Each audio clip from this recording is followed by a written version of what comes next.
Hello, my true crime besties. I hope you're having a great Saturday, maybe Sunday morning, depending upon where you are in the world. I'm T, and this is Bed Crime Stories. Please like, share, and subscribe.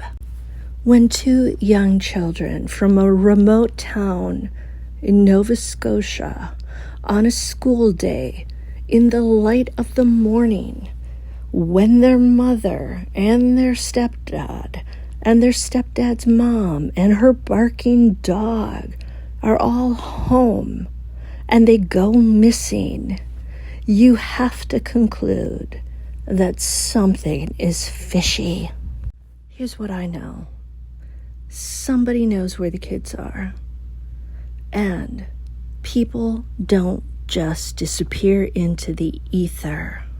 Rumors are flying, and stepdad Daniel Martell is talking. However, he's not answering the critical questions like, what do you think happened to Lilly and Jack? And to, what is the exact tight timeline of the events on Friday, May 2nd, 2025, when Malehya Brooks-Murray reported her children, Lilly and Jack, missing. I spoke to Daniel Martell, and I thought we were having a private chat and he was sharing unique information with me. However, he was in a group chat today, and he was saying the exact same things he told me, and he was even saying more than that.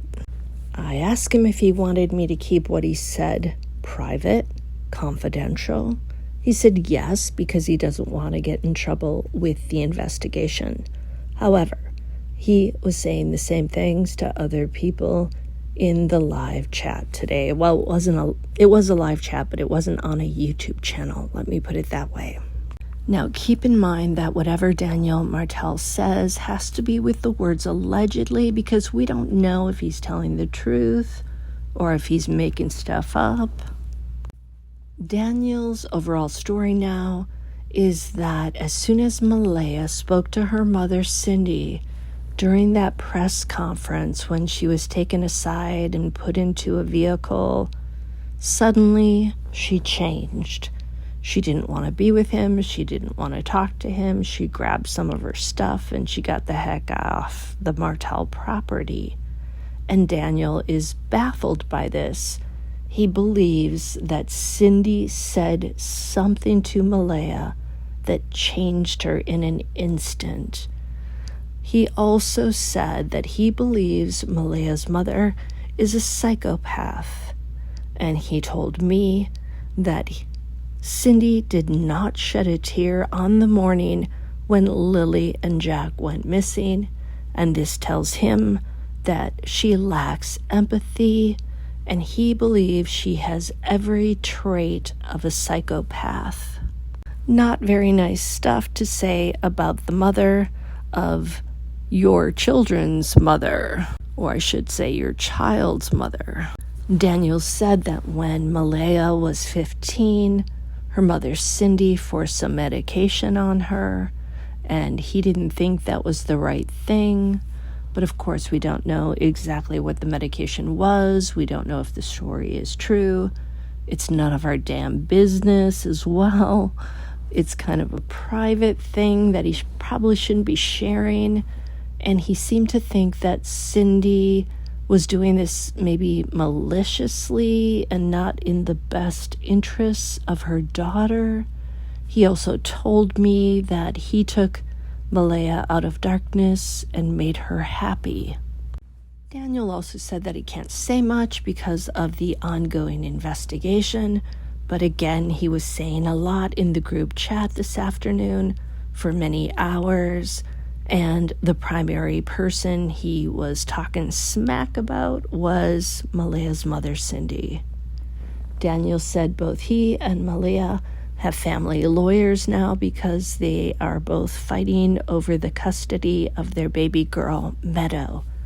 Daniel also stated that he feels Malehya fell so in love with their baby Meadow that she began neglecting Lilly and Jack and no longer wanted to take care of them. And so he had to step up to the plate and do the work and take care of Lilly and Jack. He also stated very surprisingly that what we think Lilly and Jack were wearing on Friday morning when they went missing is not in fact what they had on. He expressed that he was playing with fire by talking, and he probably is. He did not go on further to say what they were wearing. I also found out that Lilly and Jack's paternal grandmother, Belinda Gray, did speak with Daniel's mother today, so that is a good thing. Maybe Belinda is going to be able to ask the questions that she still has, and maybe Daniel's mother will be honest and frank with her. I hope so. And maybe together they can piece together what happened. My gut tells me that Belinda Gray is really a good person. She cares about Lilly and Jack, and she wants to know where they are and what happened to them. And I'm not going to criticize her. Those are her precious grandbabies. It's not her fault that Malehya left her son, Cody Sullivan. It's not her fault that Cody Sullivan decided he didn't want to continue his relationship with his children when Malehya left. Malehya, after all, had control of the kids from that point onward. And if she didn't want to bring them to Belinda anymore, and if she didn't tell Belinda where she was living, and that does seem to be the case, because Belinda said she drove by that trailer many times. She knows the trailer. I think it stands out because it's half blue and half white, but she didn't know that her Malehya was living on that property with Lilly and Jack, because Belinda said if she'd known that they were there, she would have stopped in to say hi to them. Belinda has had nothing but nice things to say about Malehya from what I've heard. She said she was a great mother. Back in the day when she saw Malehya with Lilly and Jack and her son Cody, she thought they were the perfect family. Malehya took good care of the kids. Everything was clean and tidy and well cared for, and she was very shocked when she saw where Malehya was living, and she said the property outside with its chaos and mess and dilapidated state is identical to what is going on inside of that trailer. I also feel that when Belinda shows up on the live chat, she is doing more listening than talking. She is not there to have fun and crack jokes and laugh. She is asking questions that seem very relevant, seem very critically important. She's not playing games. She's using the time wisely. She's not wasting her own time.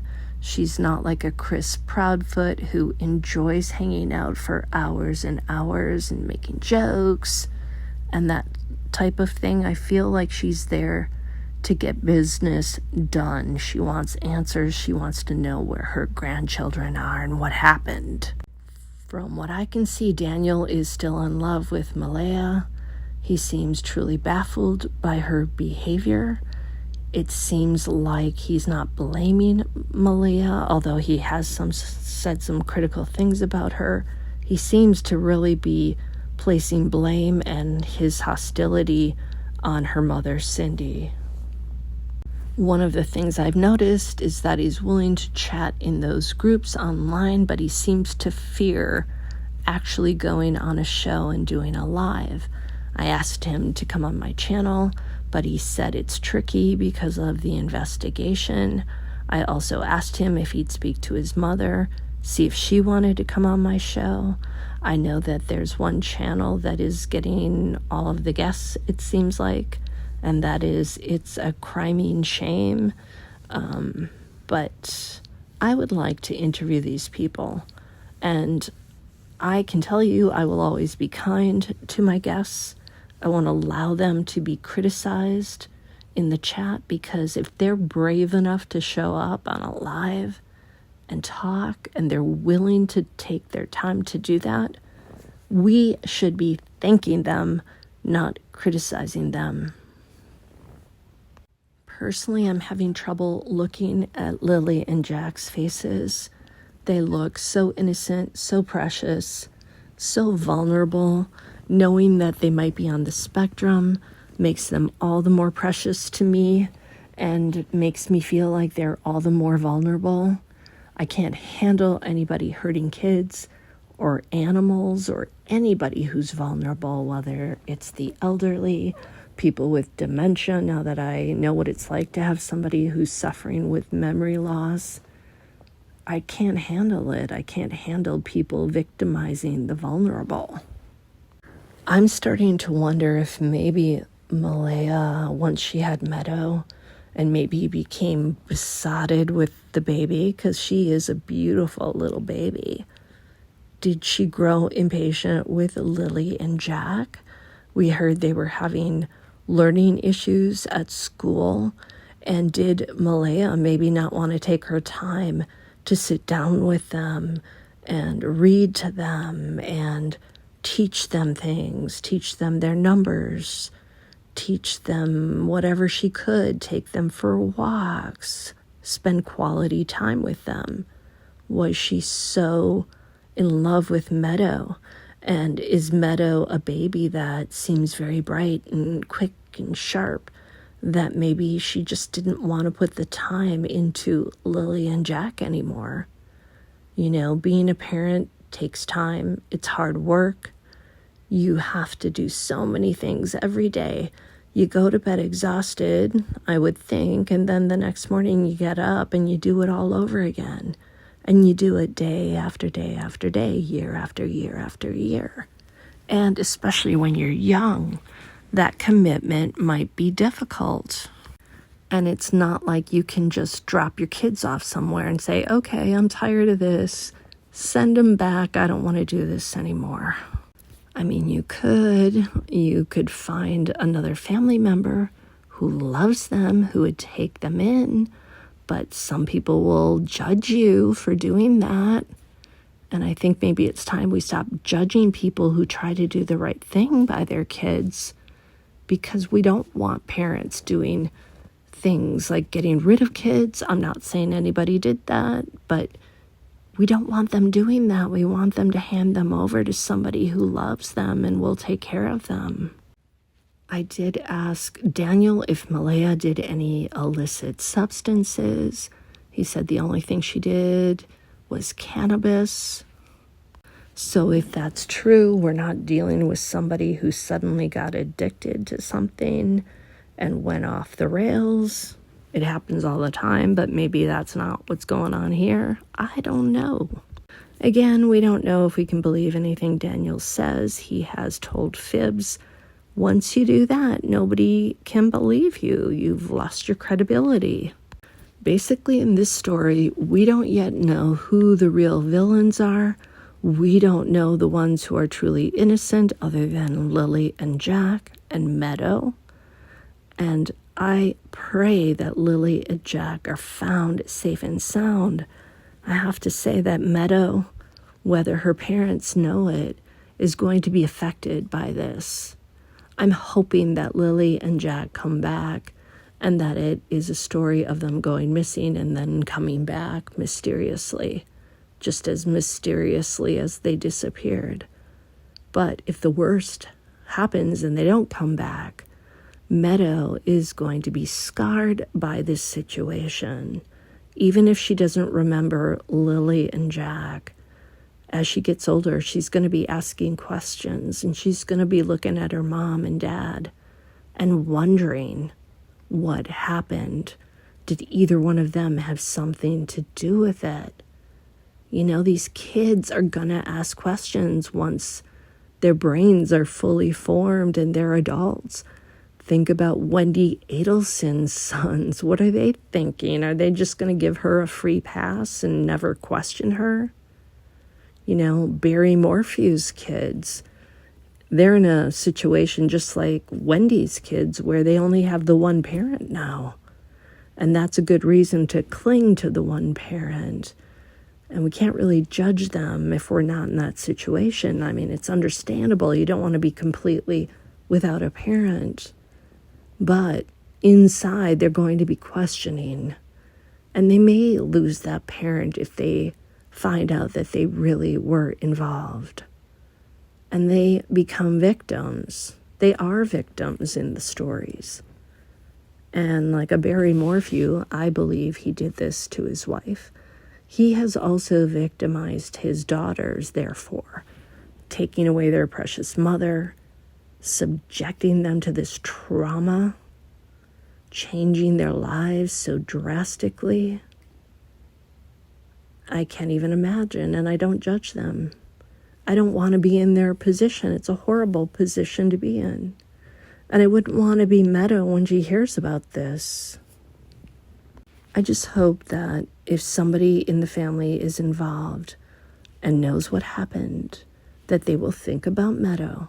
They're fighting over her right now. They clearly love her. If they love her, they have to do the right thing. One of them has to be the one that steps up to the plate and tells the truth, gets it all out. It's the only way to ensure that Meadow will love them in the future. Meadow should be at the top of the list, not just to be the one in charge and having custody, but later on in life, you've got to think about, how is Meadow going to look at you? Do the right thing by her big brother and her big sister. Tell the truth if you know what it is. Be the first parent to do it. If you are involved or you know, it's the right thing to do. And Meadow deserves it. And so do Lilly and Jack.